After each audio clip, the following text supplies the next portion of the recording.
Salve, leitores da Rua do Sabão, espectadores, pessoal que segue a gente aqui no canal. Se você não segue ainda, clica aí no botãozinho que põe você para seguir a Rua do Sabão. Gente sempre trazendo gente legal para conversar aqui na nossa conversa da rua. E hoje a gente está com o Ebal Bolácio, professor, né, da Universidade Federal Fluminense de língua alemã e um dos tradutores do Meu Coração, da Else Lasker-Schuller, um livro publicado recentemente pela Rua do Sabão. Tudo bem, Ebal? Bem-vindo. Bom dia a todos e a todas, Felipe. Prazer estar aqui com vocês para falar um pouco da obra que a gente traduziu com parceria com vocês. A conversa de rua hoje a gente começa, porém, infelizmente, numa nota mais triste, porque a gente está com o Ebal aqui, mas não estamos com outro tradutor do Meu Coração, que foi o Murilo Jardelino, que infelizmente nos deixou no final do ano passado, né? Fez um trabalho excelente, era uma pessoa sensacional. O Ebal, você conheceu ele melhor? Você queria falar umas palavrinhas sobre o Murilo, assim, dar uma Sim, noção para o pessoal da pessoa sensacional que a gente perdeu? sim, com certeza. Nós somos muitos amigos e parentes do Murilo que somos órfãos dele desde setembro. Foi uma morte bastante rápida.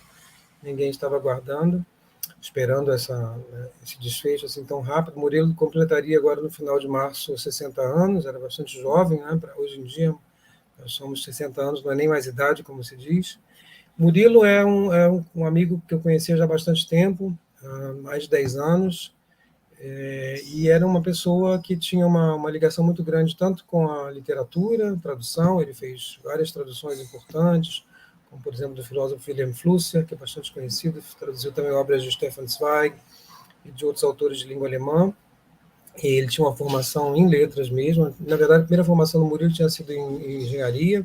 Depois ele mudou de ideia e veio para São Paulo fazer a faculdade de letras, fez mestrado em linguística também, e trabalhou há algum tempo como professor de alemão, mas logo se dedicou mais à linguística, mas nunca perdeu o interesse pela tradução de obras em língua alemã, e realmente era uma pessoa muito querida. Ele tinha uma atuação também, ultimamente, também no ambiente virtual aqui, com uma colega nossa, a Rita. Ele fazia um podcast e ajudava bastante, participava com ela.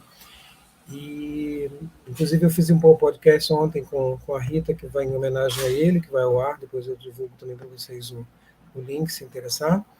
Mas é isso, estamos todos bastante tristes, e o Murilo realmente foi a pessoa que iniciou esse projeto. Ele sempre quis traduzir uma coisa comigo, nós éramos amigos há muito tempo, nós nunca tínhamos traduzido nada em conjunto, e foi realmente um trabalho muito, muito prazeroso, que começou mais como um exercício de tradução entre amigos, e que se tornou realmente realidade. Eu fico feliz de ter essa obra agora com o meu nome e o dele, para a gente lembrar dele.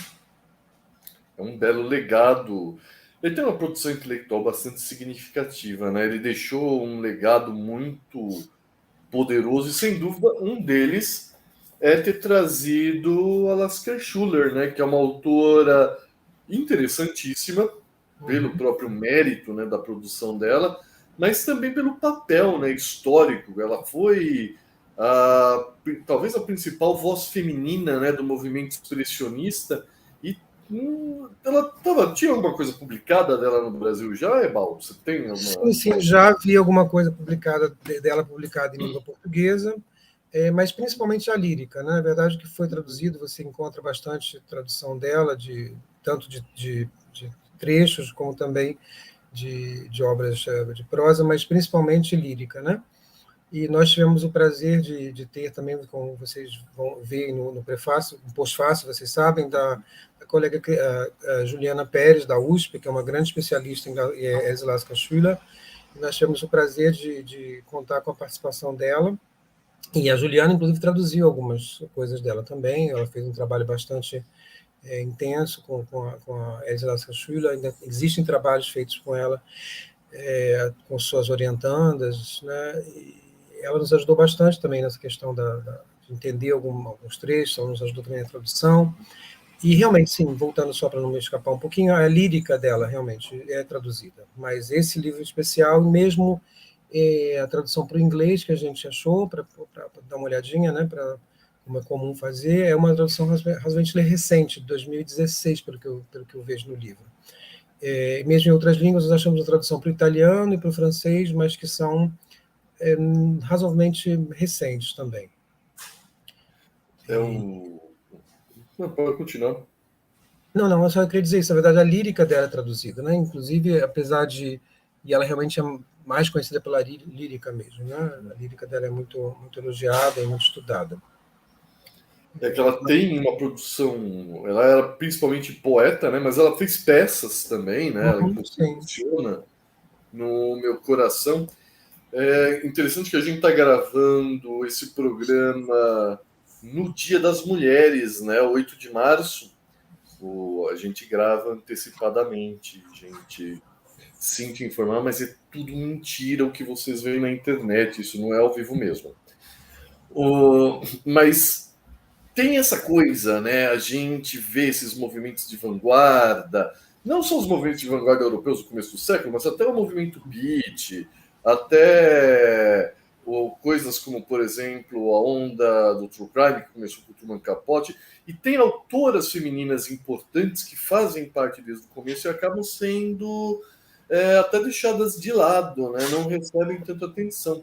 E é uma sacanagem, é uma injustiça, é uma sacanagem, porque a Lasker Schuller, por exemplo, você vê pela própria natureza do meu coração que ela estava envolvida em tudo, né? Conversava com todo mundo, foi uma força intelectual importante do movimento, né? O Der Stern, que é a revista, né, que é um ponto fulcral de organização literária do expressionismo, ela obviamente estava participando da produção, do desenvolvimento, né?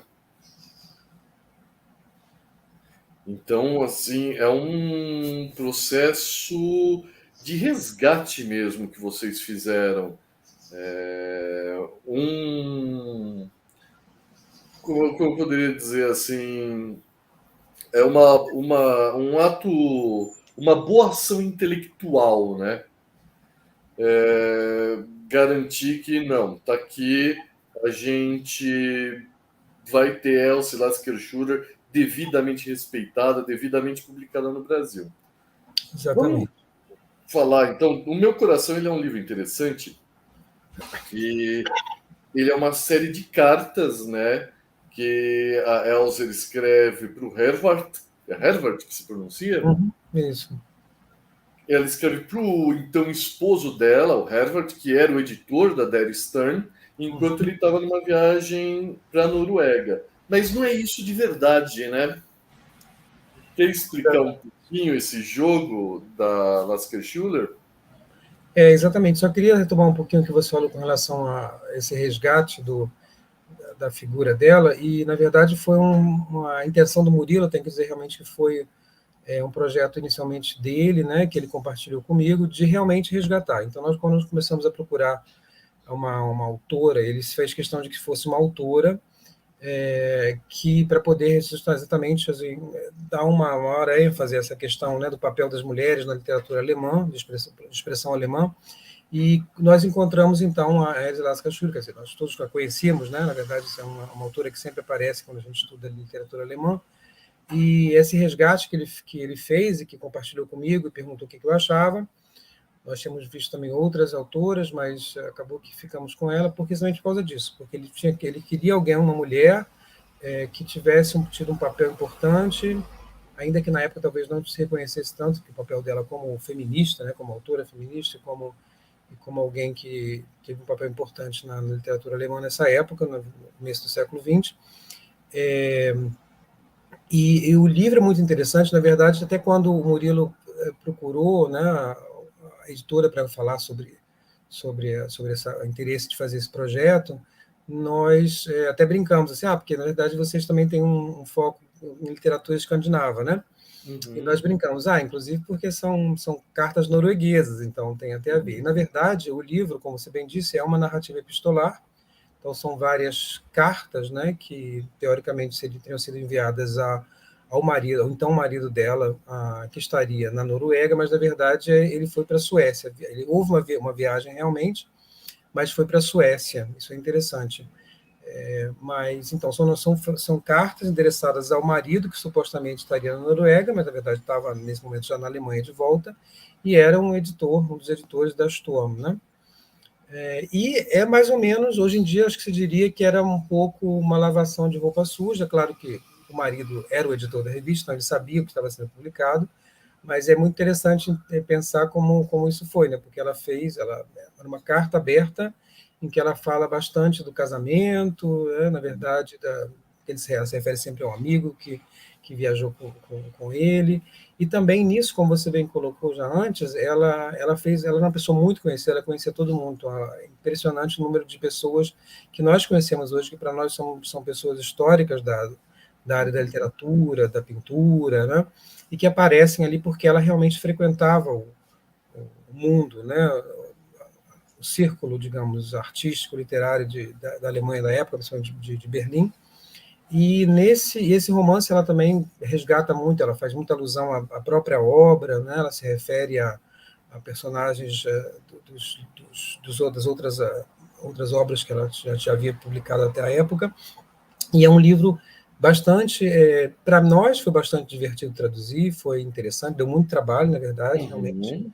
Foi um trabalho a quatro mãos. O Murilo sempre já tinha uma tradição de fazer isso. Em outros trabalhos que ele fez, ele trabalhou muito com amigos nossos, né? Com a colega Clélia Barqueta, que ele traduziu algumas coisas também. E para nós foi um prazer traduzir, e principalmente porque íamos descobrindo exatamente aquilo que você já mencionou e que eu acabei de dizer também. Nós íamos descobrindo também, olha, nossa, quanta gente ela conhecia, né? Claro, a gente sabia que eram personagens que para nós hoje são históricos, fazem parte da história da literatura e da pintura mundial, por assim dizer, podemos dizer assim. E ao ler aquilo a gente ficava realmente bastante intrigado e pensando, poxa, realmente, talvez as pessoas que se interessam por essa época, né, com certeza vão ter vai ter o mesmo efeito para elas que para nós quando traduzimos, né? Acho que é basicamente isso. Acho que você gostaria que me alongasse mais um pouco, porque agora eu realmente fiquei pensando no que mais dizer sobre o conteúdo, porque acho que senão a gente conta demais, né? Eu acho que vale a pena localizar o pessoal, né, que não leu o livro. Uhum. O que acontece com o meu coração é que essa série de cartas, né, a Elsa ela vai narrando o cotidiano dela em Berlim, e esse cotidiano envolve, né, ir para os cafés, as peças, as exposições, onde ela encontra os amigos intelectuais e artistas com que ela convive.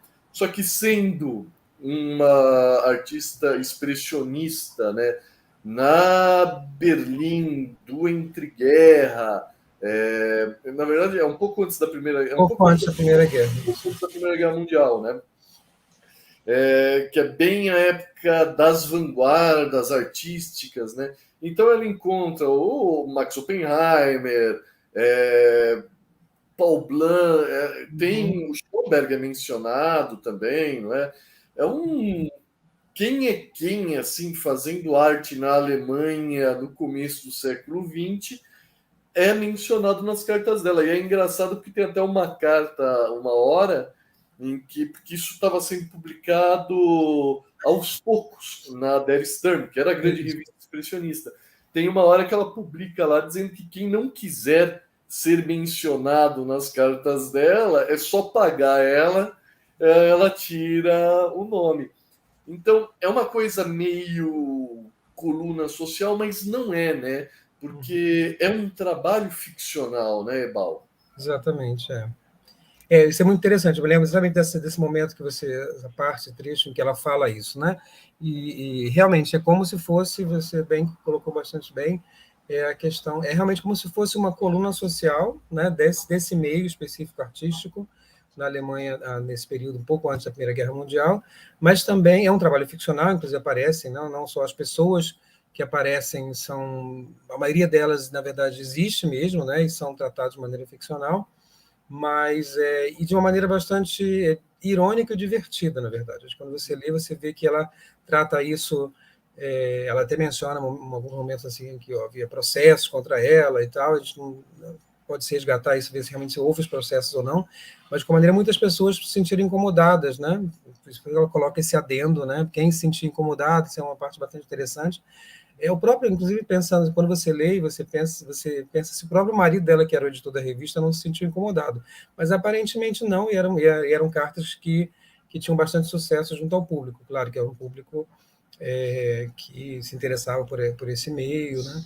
Mas realmente o tratamento ficcional que ela faz, inclusive porque há essa mistura, essa mescla, na verdade, entre personagens da própria obra dela, né? Aparecem lá personagens de peças dela que são mencionados como se existissem, né? Como se fossem pessoas reais e junto com pessoas que realmente sabemos historicamente que existiram e que estavam ambientadas nessa Berlim da década de 10, né?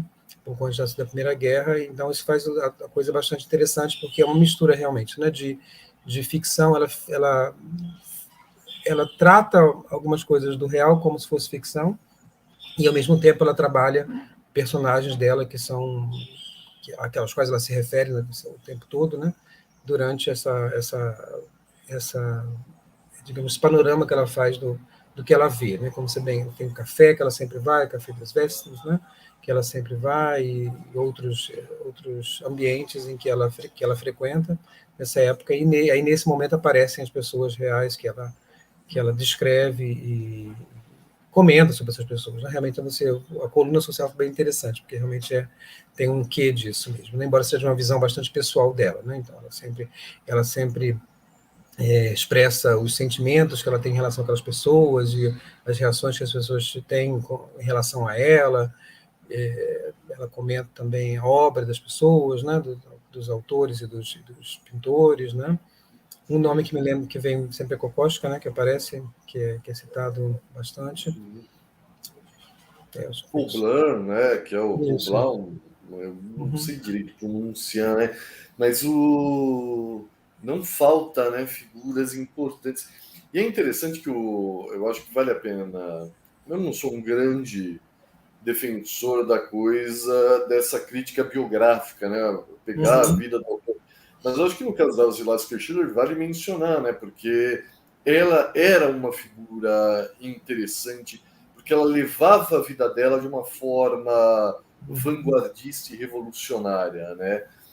Começo do século XX, ela era uma moça judia, né? O que nunca foi, já na época não era uma coisa boa de se ser na Alemanha, não era fácil a vida dela, estava no segundo casamento, né? E vivia o amor livremente, né? Um dos pontos interessantes do meu coração é que, apesar do nome dar a entender que é uma série de cartas apaixonadas para o marido que está distante, isso é parte do jogo, porque na verdade as cartas dela são ela falando: olha, me apaixonei por um cara aqui, estou envolvida nesse relacionamento aqui. Então, isso é interessante também, né, Ival? Exatamente, isso é muito interessante. Bom você tomar esse ponto, que há tantos, na verdade, pontos na obra que você pode falar quando lê o livro, quando você comenta, e realmente essa questão, isso é muito interessante você ver, na verdade, que ela era uma pessoa de vanguarda, realmente não só nas vanguardas artísticas, como também na vida dela. Ela tinha uma vida bastante para hoje, né? Até mesmo para hoje, né? Se você pensa que ela descreve, como você bem disse nas cartas, me apaixonei por fulano, e comentando com o marido, na verdade, né? Então isso é bastante interessante. Talvez fosse o caso de se falar de um relacionamento aberto que ela tinha com o marido na época, e isso, na verdade, você vê que na obra dela ela descreve isso, mas a gente vê, por exemplo, até a década de 20, né, os famosos anos 20 na Alemanha, principalmente em Berlim, em que você tinha muita coisa que hoje parece, na época já era bastante moderno, né, o que é atual, e que ela viveu, né, ela viveu essa questão mesmo da liberdade de maneira bastante ampla, e que se perdeu, na verdade, depois da década de 30, né? Só como parênteses histórico, a gente olhando agora, 100 anos antes, né? O que aconteceu 100 anos antes, realmente ela, na década de 10, já vivia essa vanguarda, não só na arte, como também na vida dela, né? E isso é bastante divertido, né? Quando você começa a ler, você vê lá em que ela comenta os casos que ela teve, me apaixonei de novo, e realmente bastante... representa bastante até aquilo que eu falei no começo, que o Murilo realmente queria ver, né? Alguém que fosse uma mulher que tenha tido um papel importante, e era o caso dela, realmente, né? Acho que não só na literatura, como também na vida pessoal dela, né? Ela tem uma atitude que hoje se considera moderna, imagina isso há 100 anos atrás, né? Ou mais de 100 anos atrás. Que ela não é um troço assim, não é um troço palestrinha, né? Ela não vai Uhum, lá e entra na teoria, mas você vê que a Elsa ela tinha uma noção muito apurada dessas questões de gênero já, né? Não só por causa dessa posição de tipo, não, eu vou ser uma mulher livre, eu vou me apaixonar, eu uhum, vou falar sobre isso, sobre meus outros casos com meu marido, mas frequentemente ela muda, né? A persona artística que está escrevendo as cartas e ela usa identidades, inclusive masculinas, né? De exato. vez em quando ela assina como Príncipe de Tebas Isso. e muda o ponto de vista para um ponto de vista masculino. Ela brinca com essa coisa, né? Exatamente, exatamente. Eu ia mencionar isso, você realmente se resgatou. Exatamente, então essa questão mesmo da fluidez, né, do gênero, como ela se coloca lá como Príncipe de Tebas, que ela assina realmente, é bem característico desse livro, né, que ela, como se diz, ela não discorre sobre isso, mas como ela coloca isso no texto, você consegue entender exatamente, pelo menos. É interessante ver como é que, né, analisar melhor como isso era recebido na época. Né? Claro que o público da época era bastante restrito também, né, que tinha acesso a esse. Imagino que também fosse um ambiente intelectual e cultural em que esse tipo de coisa talvez fosse, né, fosse recebido de uma maneira mais ou menos natural, né? Uhum. Mas que mesmo hoje ainda soa bastante moderno o que ela faz. Né? Então, acho que com isso ela realmente criou uma obra bastante que continua, né? Que acho que o que ela diz naquela época, se referindo à própria vida dela e ao que ela vivia, vale ainda para hoje, né? Acho que também a gente pode dizer que historicamente houve uma grande ruptura, né, com a ascensão dos regimes totalitários na Europa e com a Segunda Sim. Guerra, e isso demorou para voltar, né? Eu acho que assim olhando agora historicamente, né, você vê que na verdade algumas coisas que eram bastante começavam a ser bastante aceitos na década de 10, 20, isso tudo foi interrompido com a Segunda Guerra e, Total. né, e retomado há pouco tempo, na verdade, se a gente pensar historicamente, né? Então, Sim, eu ia até mencionar isso, né? Que o pessoal tem essa visão da história como uma evolução progressiva, e não é, na verdade, né? Esse período do começo do século XX teve muita evolução, né? Muita liberação em papéis de gênero, sexual. Você vê autores da época, né? Aliás, nem da época, né? Você pode pegar, por exemplo, o Christopher Isherwood, que é um autor norte-americano, falando sobre as experiências dele em Berlim no começo do século uhum, XX. E ele retrata uma sociedade bem mais liberal, bem uhum, mais progressista e tolerante do que vai ser os Estados Unidos na década de 50. Que teve, uhum, né, não só o regime totalitário, mas até as democracias liberais, né, nesse período de meados do século XX, teve uhum, um regresso reacionário e conservador muito significativo, né? Eu costumo apontar, né, como as mulheres na década de 50 nos Estados Unidos, elas na verdade elas tinham menos liberdade, menos direitos do que as mães dela na década de 20, em que elas estavam trabalhando, morando sozinhas na cidade. uhum, Então é interessante que o livro da Lasker Schuller, né, serve como esse retrato histórico também. Ele mostra, olha como a situação era diferente há 100 anos atrás, né? A época da sua bisavó, você podia realmente ter uma mulher livre, se relacionando em um relacionamento aberto, com saindo para beber nos cafés sem o marido. A coisa não uhum. era um pessoal. Eu acho que existe um discurso político do conservadorismo que tenta vender, né?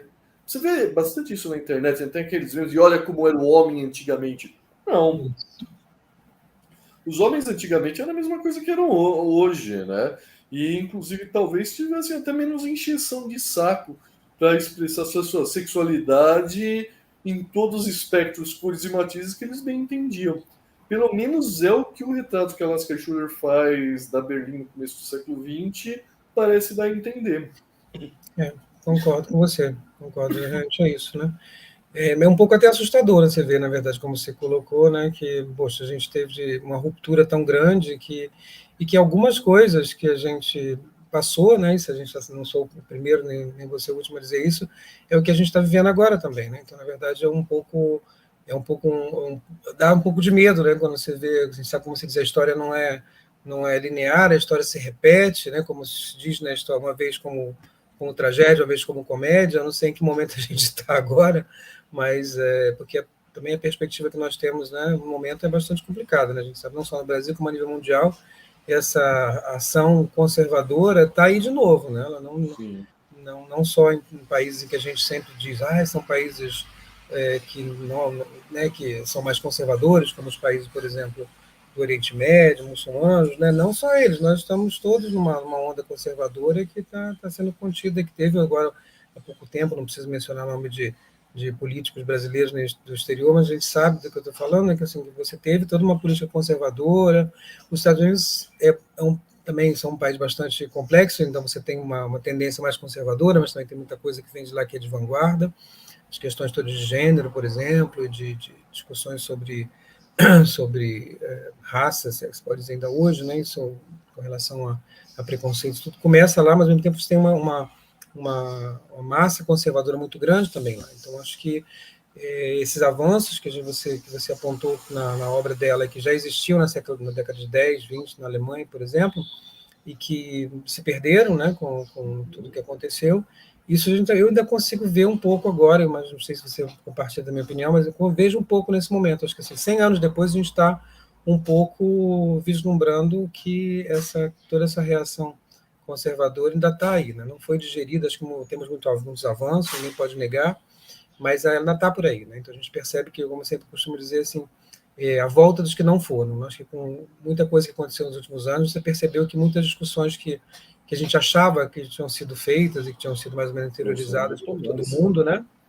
Não tinha sido feito, né? Então, assim, tantas discussões que há com relação a direitos da mulher, direitos das minorias, que a gente achava que era mais ou menos ponto pacífico, a gente percebe que não é, né?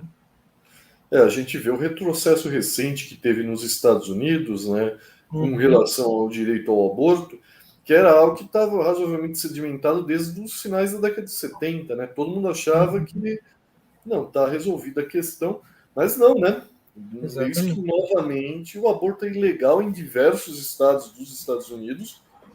E sabe, isso é interessante, né? Porque eu mencionei antes de que é uma ideia errada em entender a história como uma evolução sempre progressiva. Retrocessos existem. Você tem que, se você tem um direito conquistado, você tem que bater o pé, marcar a linha e não deixar ceder de forma nenhuma, porque existe a possibilidade, existe o interesse de tirar, né? O livro da Lasker Schuller é um exemplo, ela mostra uma sociedade alemã que era razoavelmente livre, era bastante progressista, bastante tolerante, e em um período de 20 anos a gente tinha o totalitarismo nazista. Exatamente. Né, que forçou a imigração dela, inclusive, né? Para Israel posteriormente, porque, como sabemos, né, ela conseguiu se salvar. Né? Não sabemos o que teria acontecido se ela tivesse ficado, como muitos que insistiram em ficar na Alemanha, pensando, eu sou cidadão alemão, né? Deixa eu acabar de conseguir protegido, realmente é verdade. Protegido. A gente sabe que nem isso, nem isso, na verdade, é seguro, né? Na verdade, como se diz, os direitos são adquiridos, são conquistados, na verdade, né? Os direitos geralmente não são dados assim, né? Tem sempre uma luta e a gente tem que estar sempre de olho neles, né? Porque muita coisa pode acontecer e realmente, nesse caso, eles realmente representam uma luta, né? Uma luta que um meio instantâneo, uma época em que ela descreve, em que a gente vê que tanta coisa que para ela parecia normal e que estava normal, né? Que ela expunha, claro, a gente sabe que não representava toda a sociedade alemã, mas a gente nunca sabe que isso nunca era, né? Não representa toda a sociedade, mas existia já, mas isso existia na Alemanha. Então, você tinha uma liberdade em alguns âmbitos que foi se perdendo, né? Só não quero retomar isso ad infinitum, mas só para marcar o que você já comentou. Né? Acho que realmente ela inclusive, foi um dos motivos pelos quais o Murilo escolheu e me propôs a tradução dela, que eu já conhecia de lírica, principalmente, e realmente foi um trabalho, como eu só retomando para marcar de novo o nome do Murilo aqui, que ele realmente foi um iniciador do projeto, ele teve a ideia e começou, como eu disse, como uma brincadeira entre nós, de vamos traduzir, vamos fazer um exercício de tradução, e que acabou se tornou um livro do qual eu tenho muito orgulho, não só por ter sido uma tradução que me deu bastante prazer e que eu acho que ficou bastante interessante, e como também pelo fato, lado afetivo mesmo, de ter uma obra com o meu nome e do meu amigo saudoso. Não, é um trabalho sensacional, né? E é legal que vocês, inclusive, incluíram no final um belo de um apêndice mencionando todo mundo que ela menciona e explica quem é, né? Qual foi o papel. Porque, ok, né? Obviamente ninguém é obrigado a ler o livro com total cabedal cultural para entender todo mundo. Vai Exatamente. ter o pessoal que é mais familiarizado com história da arte ou com história da literatura, obviamente que começa a reconhecer uns nomes. Mas tem gente que acabou ficando perdido, né, na Uhum. história, era mais relevante na época, hoje em dia está mais esquecido. E tem gente que, inclusive, ela protege através de pseudônimos, né? Uhum. Exatamente. É. Então, é legal que vocês fizeram esse trabalho de explicação. E deu muito trabalho. Teve alguém que vocês perceberam, elas que eu mencionando, que vocês ficaram, mas quem é essa pessoa? Como é que eu vou descobrir quem é que é? Teve um caso Ah, assim? sim, sim. Agora eu não me lembro assim de nomes, porque como são pessoas que na época eu não conhecia, eu pesquisei na época para entender a história, mas realmente eu não sei de citar nomes aqui agora assim ad hoc assim, mas realmente sim tivemos que fazer isso sim. E o trabalho desse apêndice realmente foi pensando realmente no carinho com o leitor, né? E claro que você pode, sabe, gente, né, como leitor e como pessoa que trabalha na área de literatura, que gosta, sabe que cada um lê um texto a partir do que ele sabe, né? Então, assim, você há referência, a gente perde, às vezes, a gente sabe disso, quando a gente lê uma obra em idioma estrangeiro ou traduzido, porque você não tem as referências, as suas referências são outras, né? Mas como se tratava de pessoas que existiram, né? Na maioria das vezes, as pessoas que a gente pesquisou realmente são pessoas que existiram, esse trabalho a gente achou interessante para as pessoas poderem se situar. Claro, como você disse, nem todo mundo vai lá pesquisar e ver quem era aquela pessoa, porque às vezes pelo contexto você consegue depreender quem é, mas eu não me lembro assim, de um nome específico agora, mas sim, havia nomes de pessoas menos conhecidas, que na época eram pessoas realmente proeminentes, né, pessoas que para o leitor da época não seria nenhum problema resgatar quem era, saber quem era, mas para nós foi importante a gente fazer esse trabalho. Existem obras também que comentam, mas houve momentos em que nós tivemos que pesquisar, realmente fazer uma pesquisa bastante profunda em arquivos de internet, ou mesmo em livros aqui que a gente tem sobre ela e sobre a época, para poder completar e deixar para o leitor que tem interesse em saber realmente quem são as pessoas, pelo menos saber, ó, essa pessoa foi um autor da época, que de repente hoje em dia nem é mais conhecido, né? E é uma questão que nós tivemos também pensando quando estávamos traduzindo, é a questão de se usar ou não notas de rodapé, né, com relação a notas de tradutor, que em alguns momentos a gente achou assim, poxa, aqui vai se perder um pouco com a tradução, porque é um jogo de palavras, ela tem uma escrita muito rica em alemão, né? Assim, então a gente às vezes ficava com medo, assim, bom, esse jogo de palavras aqui a gente vai perder, talvez a gente resgate em outro momento. Mas eu e Murilo, inclusive, começamos a escrever um texto sobre a tradução, que infelizmente não terminamos porque ele faleceu, em que a gente comenta exatamente isso. Então, eu vou tentar publicar, em que a gente comenta algumas escolhas tradutórias que a gente fez durante a tradução, porque foram difíceis, né? Na verdade, foram problemas às vezes de como eu transporto isso aqui para o português de uma maneira dessa maneira irônica ou mais ou menos era irônica, né? Até de sarcástica que ela tinha de se expressar. E com relação ao apêndice foi isso mesmo. A gente realmente pesquisou bastante coisa, algumas pessoas a gente não conhecia mesmo e tivemos que realmente pesquisar fundo às vezes para poder terminar o apêndice. Volta aquele tema do resgate, né? Isso. Nós estamos trazendo de volta a Elze Lasker-Schuller à luz e também pessoas que ela menciona, toda essa cena da Berlim na virada do século, né, na Belle Époque. É quase que um processo arqueológico, né? Exatamente, exatamente.